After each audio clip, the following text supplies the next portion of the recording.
Ամանորը Նորք Թաղամասի մի խումբ երեխաների համար ավարտվեց տոնական միջոցառմամբ, որի ընթացքում իրավիճակի տերը հենց իրենք էին փոքրիկները։ Միջոցառման կազմակերպիչ Սփես բանտարկյալների օգնության համահայկական բարեգործական միությունը նախատեսել էր տոն կազմակերպել անազատության մեջ գտնվող կանանց երեխաների համար, սակայն վերջին պահին հարազատները փոքրիկներին չէին բերել միջոցառմանը, եւ կազմակերպության բարեգործությունից օգտվեցին Նորքի մանկահասակ երեխաները, որոնց համար իսկական անակնկալ էր այսօրվա միջոցառումը։ Կազմակերպիչների ընկճվածությունը շատ կարճ տևեց, քանի որ տոնը ստացվեց եւ Ամանորի տոնական վերջին օրը Նորքի փոքրիկների համար կհիշվի երկար։ Երեխաներն իրենց զգում էին անկաշկանդ ինքնուրույն, շփվում մուլտֆիլմերի իրենց սիրած հերոսների Ձմեռպապի ու Ձյունանուշի հետ։ Նրանց համար հնչում էր կենդանի երաժշտություն։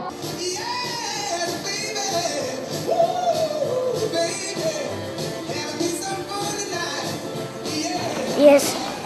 ուզել եմ ավտոմատ, պիստոլետ, կամազ, ժիլ, հոգեն ֆուտով ավտո ու կամազ, այն ոչ մի բան։ Եվ իհարկե, ինչ Ձմեռպապ առանց նվերների, յուրաքանչյուր փոքրիկ ստացավ խաղալիք ու կոնֆետներ, ինչ Ամանոր առանց սեղանի եւ կենացի եւ փոքրիկներն իրենք էին իրենց սեղանի տերն ու թամադան։